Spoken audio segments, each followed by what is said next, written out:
The massive ships appeared at the edge of the solar system like dark clouds blocking out the stars. Admiral Taiho stood on the bridge of the UES Resilience and watched the enemy fleet through the main display screen. His hands gripped the metal railing as he counted the vessels. 3,200 Kethran warships had come to destroy humanity. "Sir, we have an incoming transmission," said Lieutenant Boram from her station. Her voice was steady, but Taiho could hear the fear underneath. "Put it on the main screen," Taiho ordered. The display changed to show a tall, alien figure in dark armor. The Kethran had gray skin and 4 arms. His eyes glowed red in the dim light of his ship's bridge. This was Admiral Vextar, commander of the Kethran Empire's Eastern Fleet. "Humans of Earth," Vextar spoke in perfect English. His voice was deep and cold.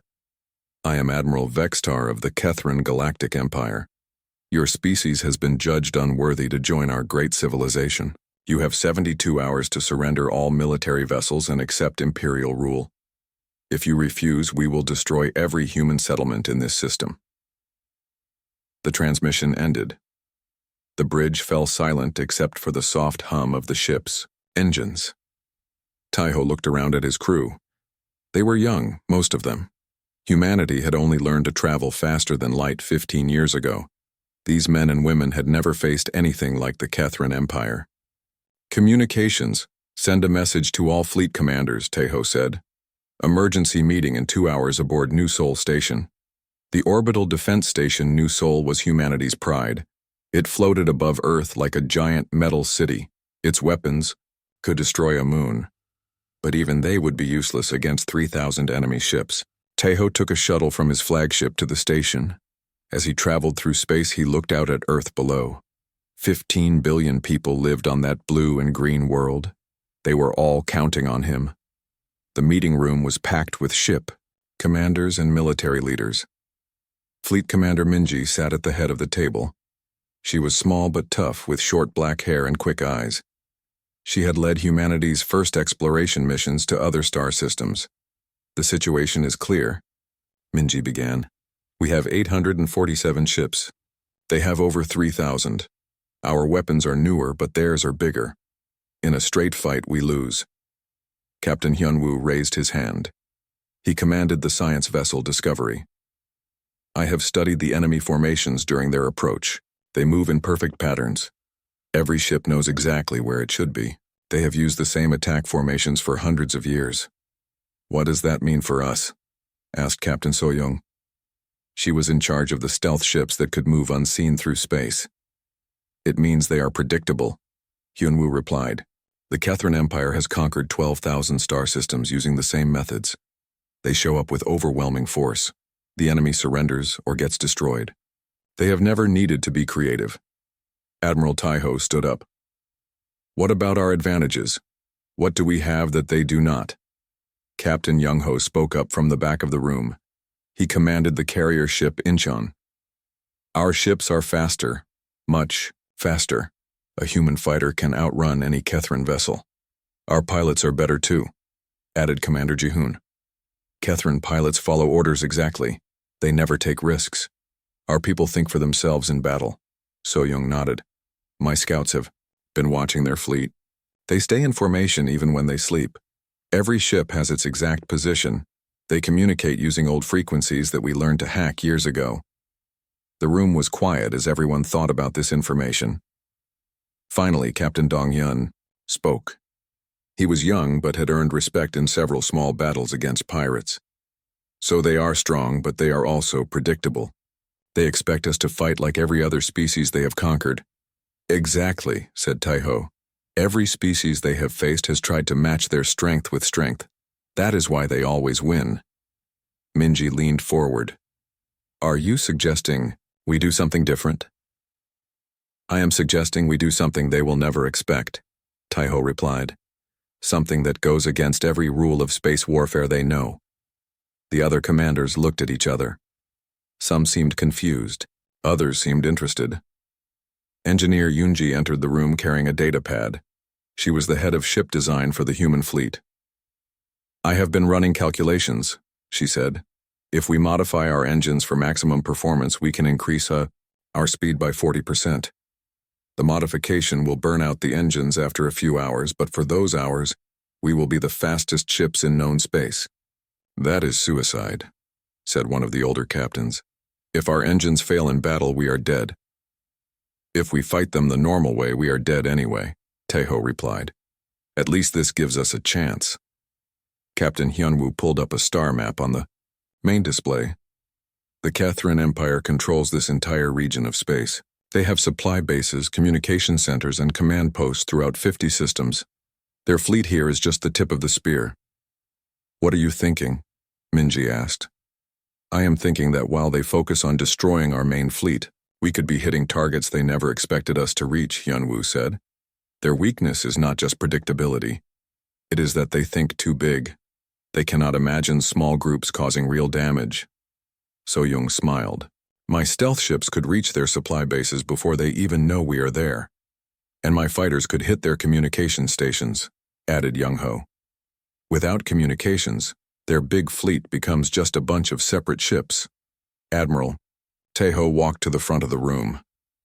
72 hours. That is what they gave us. In 72 hours, we either surrender or we show them something they have never seen before. He looked around the room at each commander. These were good people. They had families on Earth, they had everything to lose and very little chance of winning. I will not lie to you, Taeho continued. This plan is dangerous. Some of us will not survive. But if we do nothing, all of us will die, and our families with us. The Catherine Empire does not take prisoners. They do not show mercy. They conquer, or they destroy. The room was completely silent now. Everyone understood what was being asked of them. I need volunteers, Taeho said. I need commanders willing to take their ships far from Earth, willing to fight battles where no help can reach them, willing to risk everything on a plan that has never been tried before. Every hand in the room went up. Minji stood up. Then, let us show the galaxy what humans can do when they have nothing left to lose. The meeting ended with detailed planning. Ship modifications would begin immediately. Flight paths were calculated. Communication codes were established. In 72 hours, the Catherine Empire would learn that humanity was unlike any species they had ever faced. As the commanders left to prepare their ships, Taeho remained in the meeting room. He looked out through the station's windows at the Earth below. Somewhere down there, families were saying goodbye. Children were being moved to underground shelters. The entire planet was preparing for war. The Catherine fleet waited at the edge of the solar system like a storm ready to strike. They had won 1,000 victories using the same methods. They expected this to be just another easy conquest. They were wrong. 48 hours remained until the Catherine deadline. Admiral Taeho had not slept since the enemy fleet arrived. He stood in the war room aboard New Seoul Station, surrounded by holographic star maps and tactical displays. The room buzzed with activity as officers planned what many called an impossible mission. Commander Ji-hoon entered the room carrying a thick folder of battle plans. He was young for his rank, but had proven himself in the outer colonies. His dark eyes were tired but determined. Admiral, I have a proposal, Ji-hoon said, spreading papers across the main table. We call it the Scattered Storm Strategy. Taeho looked down at the documents. Instead of showing one large battle, the papers showed dozens of small engagements, spread across multiple star systems. Explain it to me, Taeho said. Instead of meeting their fleet in one big fight, we break into small groups, Ji-hoon began. Each group has a specific target: supply bases, communication towers, fuel depots. We hit them all at the same time. Captain Hyunwoo joined them at the table. He had been working with the science teams for hours. The mathematics work, he said. If we coordinate properly, we can cause more damage in 12 hours than their empire has seen in 50 years. But how do we coordinate attacks across 50 star systems? Asked Fleet Commander Minji. She had been listening from across the room. Our communication range is limited. Captain Young-ho stepped forward. His uniform was wrinkled and his hair was messy from working in the engine rooms. We have been developing quantum communication networks. Each ship gets a quantum transmitter. Messages travel instantly across any distance. That technology is experimental, Minji pointed out. We have never used it in actual combat. We have never fought the Kethran Empire either, Taiho replied. Everything about this war will be experimental. Engineer Yunji walked into the room carrying a small device. It looked like a metal box with glowing blue lights. This is the quantum communicator, she said, placing it on the table. Each strike group gets one.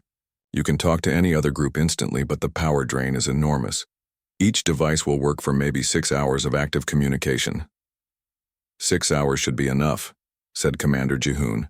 We hit fast and disappear. By the time they figure out what happened, we are already gone. Taiho studied the battle plans more carefully. The strategy divided the human fleet into 37 separate groups. Each group had between 15 and 30 ships. Some groups would attack supply bases. Others would target communication centers or fuel stations. A few groups would focus on disrupting enemy ship movements. This requires perfect timing, Taiho said. If one group attacks too early, the whole plan fails. That is why we need the modifications, Yunji said. She pulled out another set of papers. I can boost every ship's engines by 40%. The boost lasts for 8 hours before the engines burn out completely.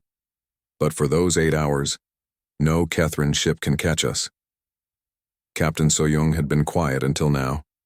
Her stealth ships were crucial to the plan. My scouts have mapped every major Kethran installation within 100 light years. We know where they keep their fuel, their weapons, their spare parts. We know which bases have strong defenses and which ones are almost empty. She activated a holographic display showing the local region of space.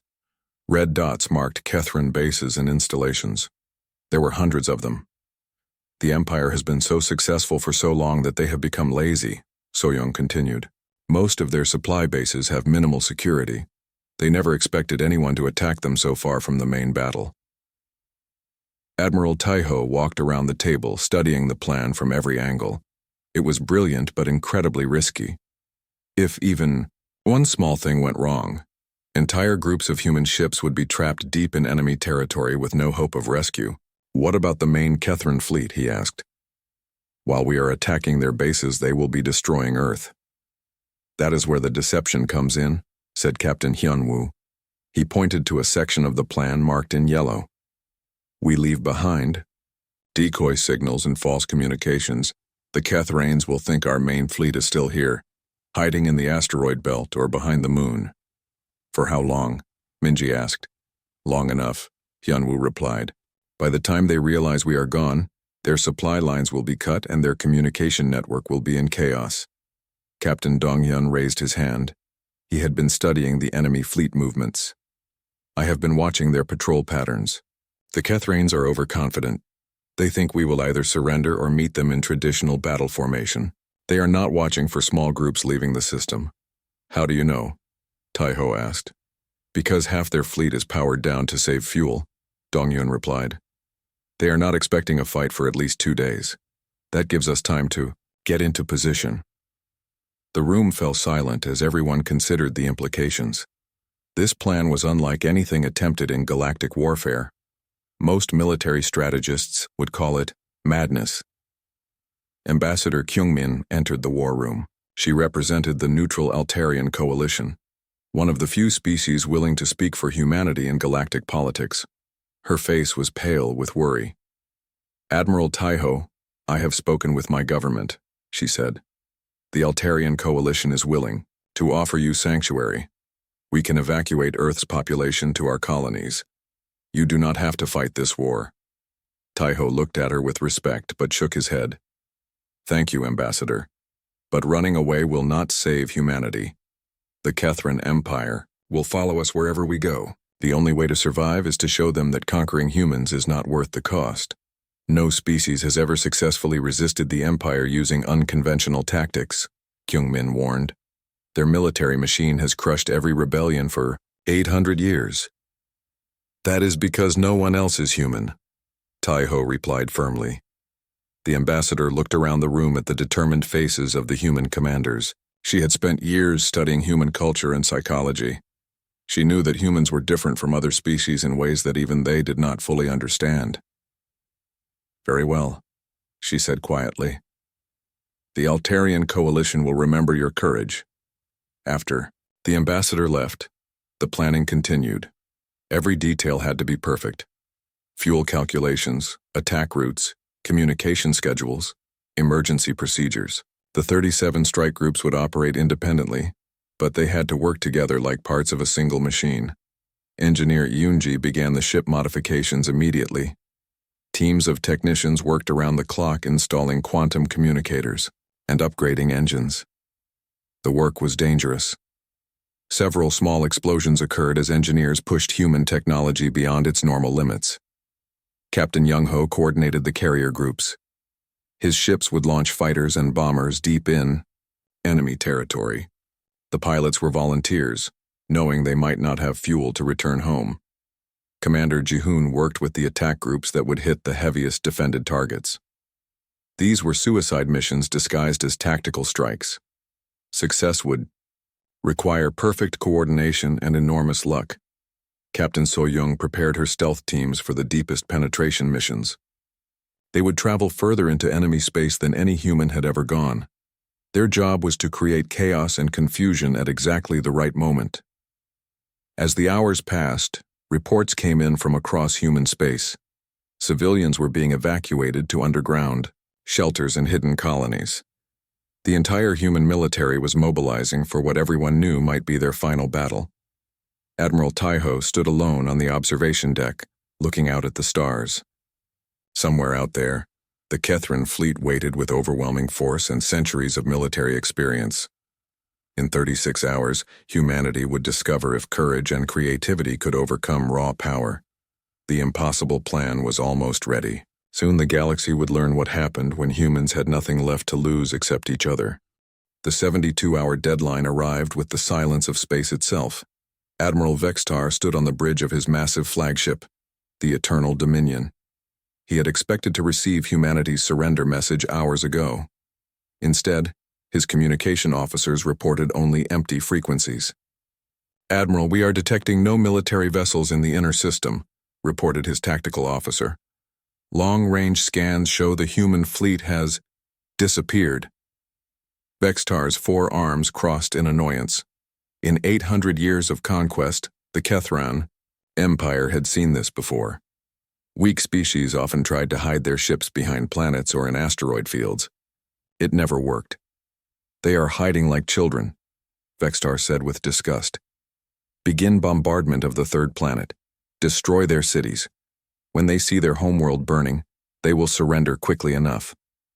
The massive Kethran fleet moved into attack formation. 3,000 warships arranged themselves in perfect geometric patterns, their weapons powered up with the hum of enormous energy generators. The first wave of missiles launched toward Earth, but Earth was empty. The cities that the Kethran missiles destroyed were completely abandoned. Every human on the planet had been evacuated to hidden colonies and underground shelters weeks ago. The explosions that lit up Earth's continents destroyed only empty buildings and silent streets. While the Kethran fleet wasted time and energy bombing an empty world, Captain So-young's stealth reconnaissance teams were busy in the depths of space. For 3 days, her invisible ships had moved through the enemy fleet like ghosts. They mapped every vessel, identified every weakness, and recorded every communication frequency. 20 light-years away, Captain Dong-hyun waited in the shadow of a dead moon. His strike squadron consisted of 47 modified fighters, each one pushed to the absolute limit of human engineering. The quantum communicator on his ship crackled to life. "Storm Leader, this is Thunder Base," came Admiral Taiho's voice across the impossible distance. "Execute Phase 1. "Understood, Thunder Base." Storm Leader beginning attack run. Dong-hyun's fighters accelerated toward their target with modified engines burning white-hot. Their destination was the Kethran Empire's primary communication relay station for this sector of space. The station was massive, the size of a small moon, and defended by automated weapons systems. But the Kethranes had made a critical mistake. They had built their defenses to stop large fleets, not small groups, of insanely fast human fighters. Dong-hyun's ships approached at angles the station's computers had never been programmed to expect. All fighters, remember the plan, Donghyun transmitted to his pilots. Hit the main transmitter array and get out. We have maybe 3 minutes before their reinforcements arrive. The human fighters dove toward the station like hunting hawks, their weapons fired in precise bursts, targeting the massive communication dishes that kept the Kethran fleet connected to their empire. Within 90 seconds, the relay station was blind and silent. At the exact same moment, 200 light years away, Commander Ji-hoon was leading his own attack. His target was different but equally important, the main fuel depot that supplied the entire Kethran regional fleet. Ji-hoon's ships emerged from hyperspace directly inside the depot's defensive perimeter. The Kethran guards were so surprised that they failed to raise shields for nearly 10 seconds. In space combat, 10 seconds was an eternity. Target the main storage tanks, Ji-hoon ordered his gunners. Make every shot count. The fuel depot exploded, in a chain reaction that could be seen from 3 star systems away. Without that fuel, the Kethran fleet orbiting Earth would soon be stranded. Captain Hyunwoo's science vessels had their own mission. While the Kethrains focused on the attacks happening around them, Hyunwoo's ships deployed experimental gravity, mines throughout the space around Earth. The mines were invisible to normal sensors and would remain dormant until activated. The quantum communicator brought updates from strike groups across the galaxy. Captain Young-ho's carriers had successfully attacked a weapons manufacturing plant. A team led by Captain Min-ho had destroyed a major supply convoy. Another group had captured an important Kethran communications officer. But the most crucial mission belonged to Captain So-young herself. While her stealth teams had been mapping the enemy fleet, she had discovered something important. The Kethran flagship, Eternal Dominion, was not just Admiral Vextar's command ship. It was also the central communication hub for the entire invasion fleet. So-young's ship, the Shadow Dancer, was the most advanced stealth vessel humanity had ever built. It could hide from any sensor system in known space. She guided her ship slowly through the massive Kethran fleet, moving between the giant warships like a fish swimming between sleeping whales. "Captain, we are within range of the flagship," reported her tactical officer, Lieutenant Jiwon. "Good. Begin the hack," So-young ordered. The Shadow Dancer extended microscopic probes toward the Eternal Dominion.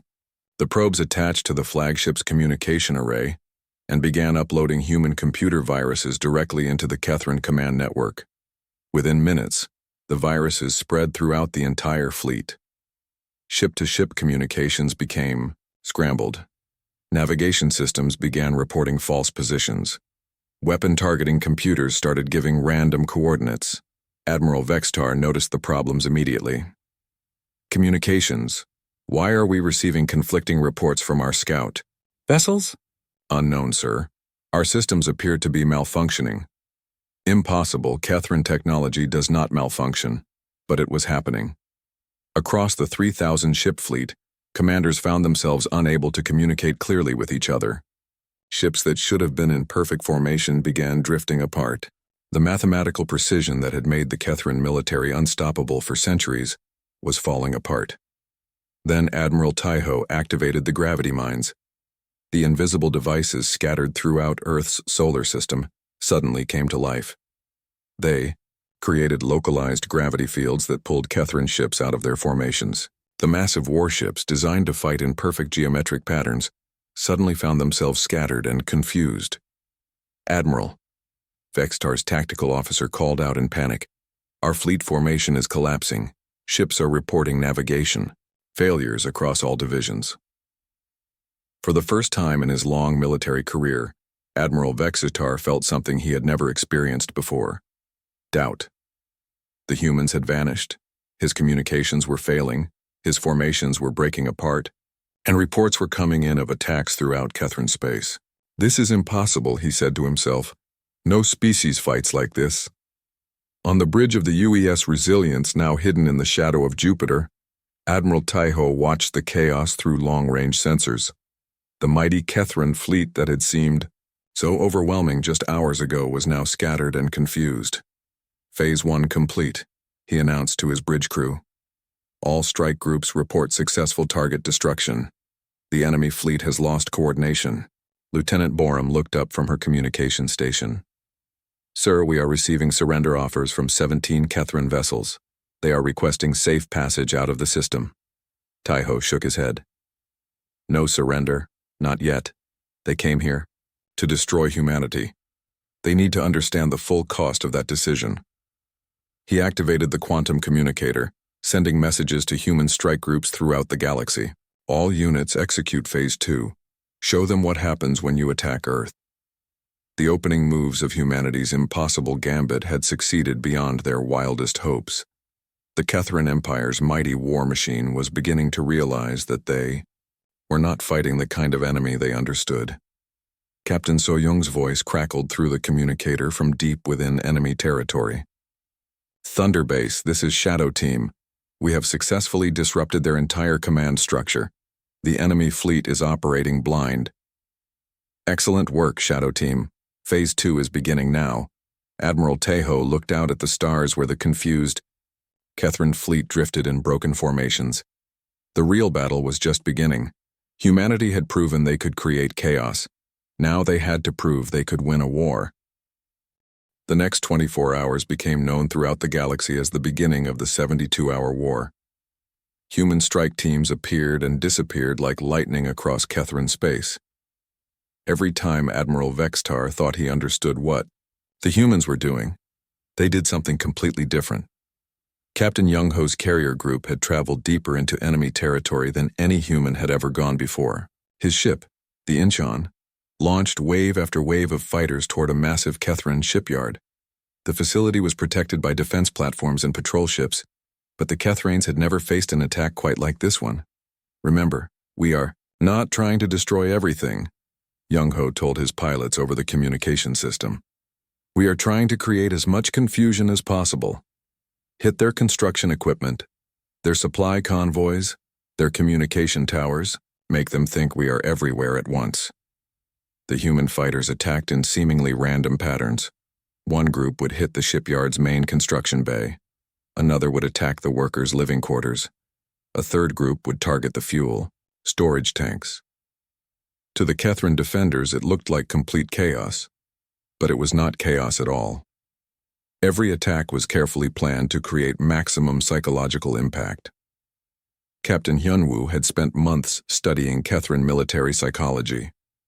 He knew that the Empire's soldiers were trained to respond to organized threats. They had no idea how to handle enemies who seemed to attack without any logical pattern. The Kethran garrison commander at the shipyard sent desperate messages to his superiors. We are under attack by human forces. Request immediate reinforcements.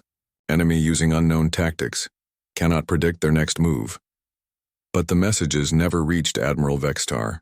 Captain So-Young's computer viruses had spread throughout the Kethran communication network like a disease.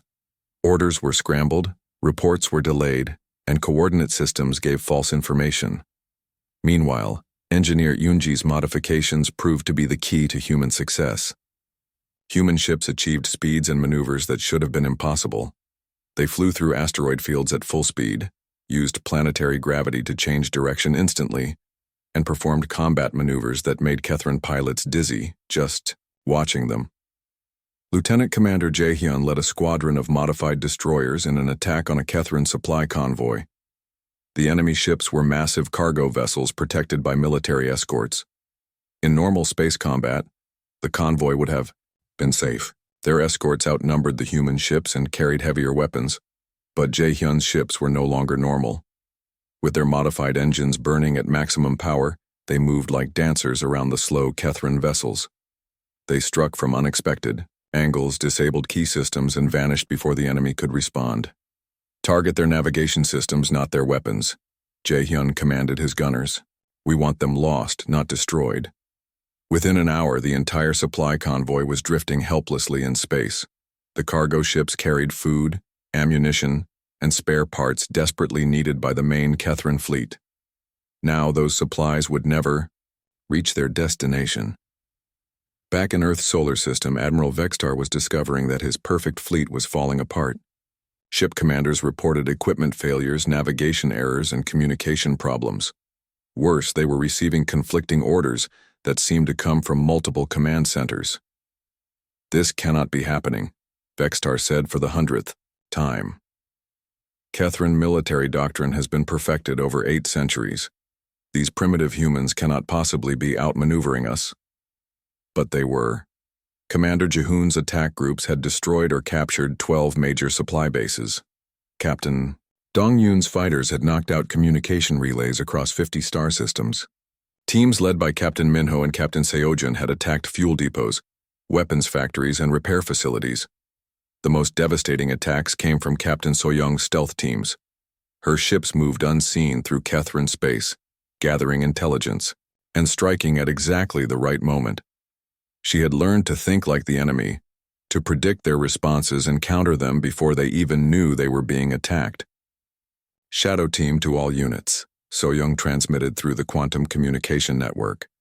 "Kethran Reserve Fleet is moving from the Beta Centauri system. Estimate arrival at Earth in 18 hours. Admiral Taiho received the message aboard his flagship. The reserve fleet meant another 2,000 enemy ships. Even scattered and confused, the combined Kethran forces would still outnumber humanity 5-1.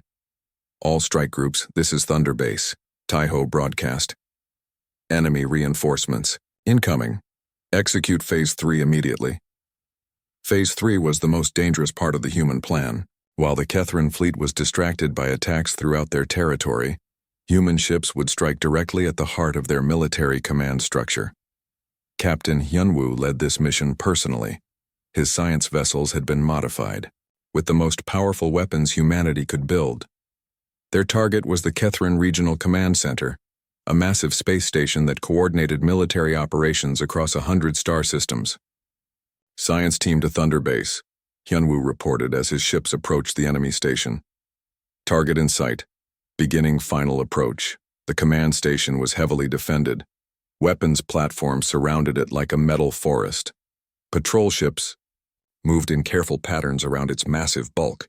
It was designed to be impregnable. But the defenders were expecting a normal attack by a normal enemy. Captain Hyunwoo's ships came at them from 6 different directions simultaneously. Some attacked from above, others from below. Several ships flew directly through the station's defensive perimeter at impossible speeds. The Kethran defenders tried to respond, but their weapons were designed to track predictable targets. Human ships moving at modified speeds with random flight patterns were almost impossible to hit. "Target the main computer cores," Hyunwoo ordered his weapons officers. "We need to destroy their ability to coordinate fleet movements." The science vessels fired experimental plasma weapons that cut through the station's armor like it was paper. Within minutes, the command center was crippled. Without it, Kethran fleets throughout the region would be operating blind. As reports came in from across the galaxy, Admiral Taiho began to realize that the impossible was happening. Humanity was winning, not through superior numbers or better weapons, but through pure audacity and innovative thinking. The Kethran Empire had conquered 12,000 star systems using the same methods every time. They had never faced an enemy willing to ignore every rule of conventional warfare. They had never fought opponents who treated desperate situations as opportunities for creativity. Captain Young-ho's voice crackled through the quantum communicator. "Thunder Base, this is Carrier Group Alpha. We have successfully destroyed 3 major shipyards and captured a Kethran admiral. Enemy morale appears to be collapsing." Similar reports came from strike groups throughout Kethran space. Supply lines were cut, communication networks were down, and command structures were in chaos. The mighty empire that had seemed invincible just days ago was struggling to understand what was happening to them. But Admiral Vextar was not ready to give up. Despite all the confusion and failures, he still commanded the largest fleet in known space. Even scattered and confused, his ships could still destroy Earth if they could coordinate one final attack. "All vessels return to Earth immediately," he broadcast on all frequencies. "Ignore all other targets. We will burn their homeworld and end this madness." Admiral Taiho received intelligence about Vextar's new orders within minutes. The final phase of the battle was about to begin. Humanity had proven they could create chaos and confusion. Now they had to prove they could win a direct confrontation with the most powerful military force in the galaxy. 71 hours had passed since the Kethran ultimatum began. Admiral Vextar stood alone on the bridge of his flagship, staring at reports that made no sense.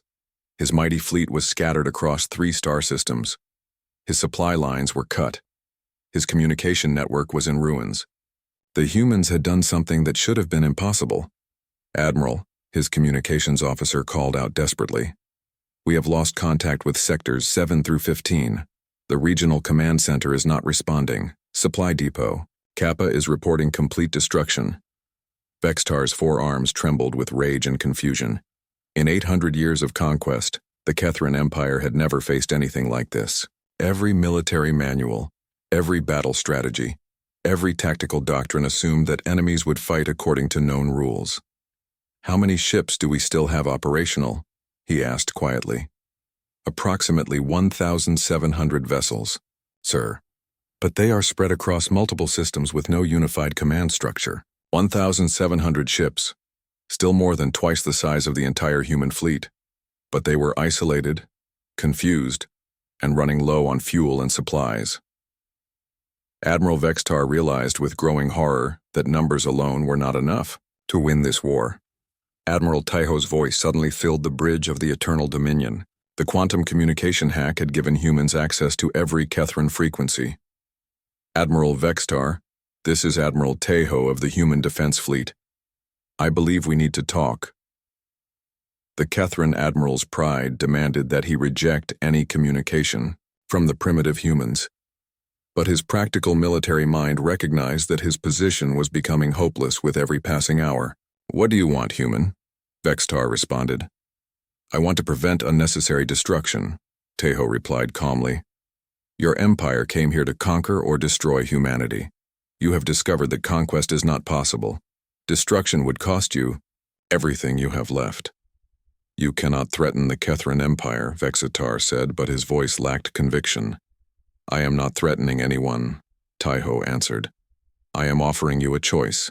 You can continue this war and lose everything, or you can accept that the galaxy has changed forever." While the 2 admirals spoke, the battle continued across dozens of star systems. Captain Soyoung's stealth teams had penetrated so deep into Kethran territory that they were attacking targets the Empire had considered completely safe. Supply bases that had not seen combat in centuries were burning. Communication stations that had operated undisturbed for hundreds of years were going silent. Captain Youngho's carriers had linked up with Commander Jihoon's attack groups to form a mobile strike force that appeared wherever the Kethranes least expected them. They would hit a target, disappear into hyperspace, and reappear somewhere completely different before enemy reinforcements could arrive. The psychological impact was devastating. Kethran commanders throughout the region were reporting that their troops were afraid to leave their bases. The humans seemed to be everywhere and nowhere at the same time. Engineer Yunji's engine modifications were still holding up, though barely. Human ships continued to achieve impossible speeds and maneuvers. Several vessels had lost engines completely, but their crews had accomplished their missions before being stranded. Captain Hyunwoo compiled reports from all human forces and sent them to Admiral Taiho. The numbers were staggering. In 71 hours, humanity had destroyed or captured over 300 Kethran installations. They had cut supply lines that supported millions of Imperial troops.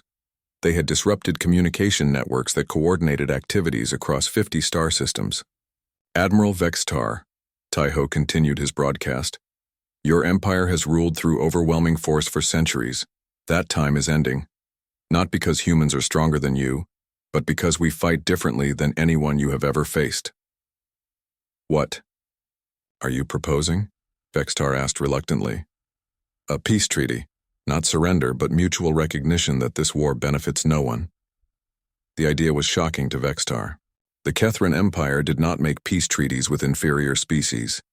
They conquered or they destroyed. There was no middle ground.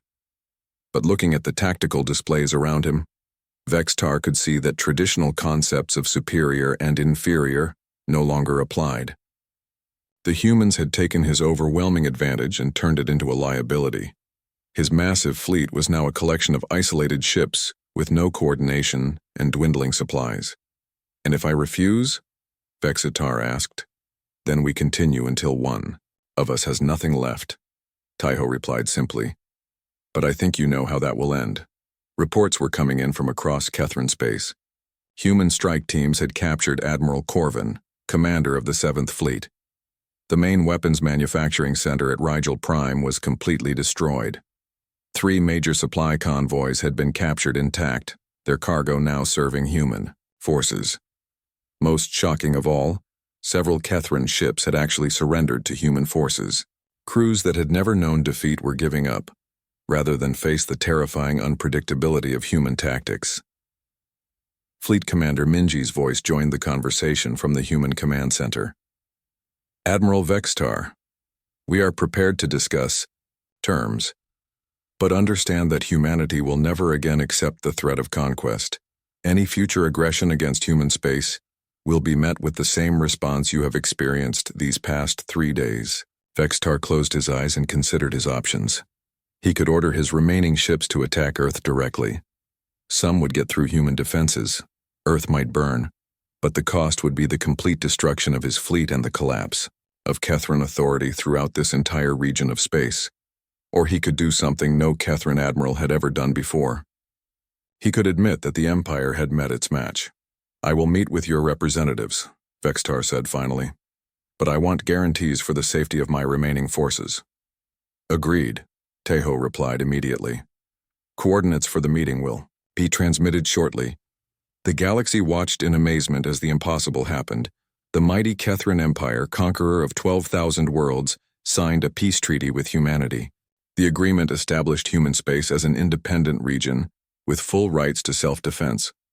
More importantly, it established a new principle in galactic politics.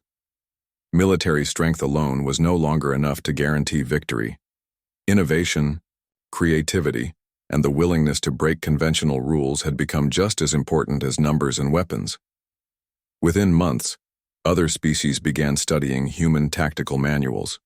Military academies across the galaxy added courses on asymmetric warfare and psychological operations. The rigid, predictable nature of space combat began to change forever. Captain Minji was promoted to admiral and placed in charge of the new Terran Strategic Defense Initiative. Her job was to ensure that humanity would never again face the threat of overwhelming force without the means to respond. Captain Hyunwoo established the Galactic Tactical Innovation Center, where human and alien military experts worked together to develop new approaches to warfare. His post-war analysis became required reading at military schools throughout known space.